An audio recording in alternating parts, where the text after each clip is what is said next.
Halo anak-anak, apa kabar? Hari ini kita akan belajar tematik tema 8 subtema 1 pembelajaran 4 tentang lingkungan tempat tinggalku. Sebelum kita masuk ke materi, perkenalkan nama Ibu Rizka Ainudina, guru kelas 4B di SD Negeri Keputaran 1 Yogyakarta. Tujuan pembelajaran kali ini adalah yang pertama, siswa dapat mengidentifikasi keragaman fisik dalam anggota keluarga. Yang kedua, siswa dapat memahami jenis-jenis kegiatan ekonomi. Yang ketiga, siswa dapat mengidentifikasi tokoh utama dan tokoh tambahan dalam cerita fiksi. Sekarang kita masuk ke materi yang pertama, yaitu PPKN tentang keragaman fisik dan kegemaran anggota keluarga. Kalian pasti sudah mengenal karakteristik anggota keluarga kalian masing-masing. Karakteristik bisa berupa ciri-ciri fisik yang dapat membuat kalian mengenali anggota keluarga, seperti tinggi badan, warna kulit, jenis rambut, dan bentuk mata. Sebagai contoh, adik memiliki bentuk mata sipit dan berambut lurus, sedangkan kakak memiliki bentuk mata bulat dan rambut bergelombang. Selain keragaman fisik, kalian juga dapat mengenali anggota keluarga dari kegemaran atau hobi. Misalnya, ayah memiliki kegemaran memancing, ibu gemar memasak, adik gemar bermain mobil-mobilan, dan kakak gemar membaca buku. Keragaman adalah anugerah yang diberikan oleh Tuhan Yang Maha Esa. Kalian perlu mensyukuri keragaman tersebut dengan cara menerapkan sikap saling menghargai. Keragaman tersebut tidak boleh kalian jadikan sebagai alasan untuk saling membenci satu dengan yang lainnya. Akan tetapi, keragaman perlu kalian jadikan sarana untuk menciptakan kehidupan yang rukun dan harmonis. Berikutnya, cara menyikapi keragaman di lingkungan keluarga, yaitu dengan yang pertama adalah menerapkan sikap kerjasama dan saling mengasihi antar keluarga. Yang kedua, kita harus saling menghormati setiap anggota keluarga. Yang ketiga, kita harus menanamkan kepada semua anggota keluarga bahwa manusia adalah makhluk sosial yang tidak dapat hidup sendiri. Jadi, semua aktivitas manusia itu pasti membutuhkan bantuan orang lain, apapun itu bentuknya. Yang keempat adalah dengan menerapkan sikap persatuan dan kesatuan di lingkungan keluarga. Yang terakhir yaitu adalah dengan menerima keragaman dalam keluarga sebagai sebuah realita atau kenyataan yang harus kita jalani dalam kehidupan sehari-hari. Materi berikutnya adalah ilmu pengetahuan sosial tentang jenis-jenis kegiatan ekonomi. Apakah itu kegiatan ekonomi? Kegiatan ekonomi adalah kegiatan yang dilakukan untuk memenuhi kebutuhan hidup manusia. Manusia memiliki kebutuhan yang beraneka ragam. Hal ini akan selalu berkembang seiring dengan perkembangan peradaban manusia. Contoh kebutuhan pokok manusia adalah makanan, pakaian, tempat tinggal, pendidikan, dan kesehatan. Untuk memenuhi kebutuhannya yang sangat beragam tersebut, manusia melakukan berbagai kegiatan ekonomi. Kegiatan ekonomi dapat dikelompokkan menjadi 3 macam, yaitu produksi, distribusi, dan konsumsi. Jenis kegiatan ekonomi yang pertama adalah kegiatan produksi. Kegiatan produksi adalah usaha manusia untuk menghasilkan atau mengubah barang dan jasa yang memiliki nilai ekonomi lebih tinggi. Orang atau lembaga yang melakukan kegiatan produksi disebut dengan produsen.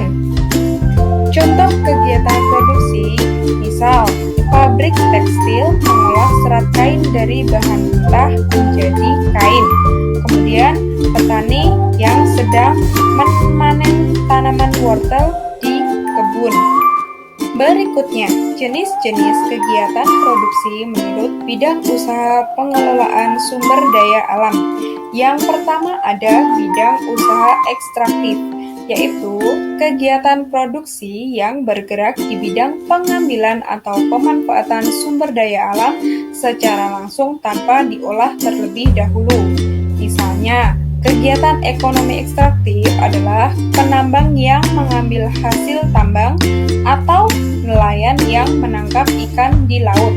Kemudian, yang kedua ada bidang usaha agraris yang merupakan kegiatan produksi yang bergerak di bidang pengolahan atau pengelolaan tanah. Misalnya, petani yang mengolah tanah untuk dijadikan sawah atau kebun. Yang ketiga ada bidang usaha industri adalah kegiatan produksi yang bergerak di bidang pengolahan bahan mentah menjadi barang setengah jadi atau barang jadi. Contohnya, industri pengolahan kapas menjadi benang, industri otomotif, dan kerajinan. Yang keempat ada bidang usaha perdagangan, yaitu kegiatan produksi yang bersifat menambah nilai guna barang dengan cara menjual barang dari produsen ke konsumen. Contohnya, supermarket atau toko-toko kelontong yang ada di dekat rumah.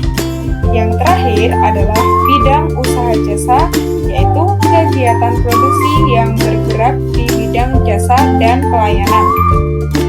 Misalnya, bank, pos, agen perjalanan, restoran, rumah sakit, dan bengkel.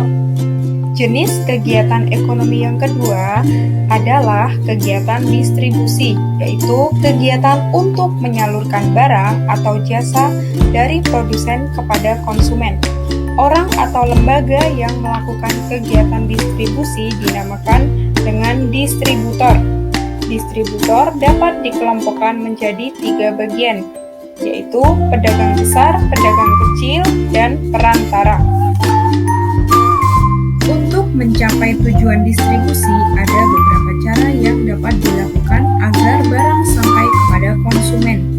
Cara tersebut yang pertama adalah distribusi langsung, yaitu distribusi barang atau jasa tanpa melalui perantara sehingga penyaluran langsung dari produsen kepada konsumen. Contohnya, pedagang kerak telur langsung menjual barang kepada konsumen. Kemudian yang kedua ada distribusi semi langsung, yaitu sistem distribusi dari produsen kepada konsumen melalui pedagang perantara yang merupakan bagian dari produsen. Contohnya, pabrik tekstil menyalurkan kainnya melalui konveyor. Yang ketiga ada distribusi tidak langsung, yaitu sistem distribusi dari produsen kepada konsumen melalui agen, grosir, makelar, komisioner, dan pedagang kecil yang bertindak sebagai pedagang perantara. Jenis kegiatan ekonomi yang ketiga yaitu kegiatan konsumsi, yang merupakan kegiatan memakai barang-barang hasil produksi. Orang atau lembaga yang melakukan kegiatan konsumsi disebut dengan konsumen. Kegiatan konsumsi dapat dilakukan oleh rumah tangga keluarga, misalnya pemenuhan kebutuhan berupa makanan dan pakaian, rumah, listrik, ataupun telepon. Kemudian yang kedua adalah kegiatan konsumsi oleh perusahaan. Perusahaan merupakan tempat berlangsungnya proses produksi. Pada saat memproduksi barang, perusahaan memerlukan bahan baku, tenaga kerja, dan modal. Perusahaan dalam ini bukan hanya melakukan kegiatan produksi, tetapi juga melakukan kegiatan konsumsi yang ditujukan untuk menghasilkan barang atau jasa. Yang ketiga adalah kegiatan konsumsi negara yang bertujuan untuk memenuhi atau melayani kebutuhan masyarakat. Kegiatan konsumsi ini sangat penting demi kelangsungan hidup manusia. Akan tetapi, bukan berarti sikap boros dapat dibenarkan. Kita harus selalu mempertimbangkan besarnya pendapatan dan harus selektif dalam melakukan konsumsi. kita harus mendahulukan kebutuhan yang paling penting. Untuk hal tersebut, sebaiknya setiap orang harus membuat skala prioritas kebutuhan yang disesuaikan dengan pendapatnya. Hal ini bertujuan untuk menghindari pengeluaran yang tidak seimbang dengan pendapatan. Materi yang terakhir adalah bahasa Indonesia, yaitu mengidentifikasi tokoh utama dan tokoh tambahan dalam cerita fiksi. Di dalam cerita fiksi terdapat dua macam tokoh. Yang pertama ada tokoh utama, yaitu tokoh yang memiliki peran penting dalam cerita fiksi. Tokoh utama selalu mendominasi cerita dari awal hingga akhir. Tokoh utama dapat bersifat baik maupun tidak baik. Kemudian yang kedua ada tokoh tambahan, yaitu tokoh yang dimunculkan sekali atau beberapa kali saja. Tokoh ini biasanya untuk menghidupkan cerita. Kehadiran tokoh tambahan akan muncul hanya jika ada keterkaitannya dengan tokoh utama secara langsung ataupun tidak langsung. Selesai.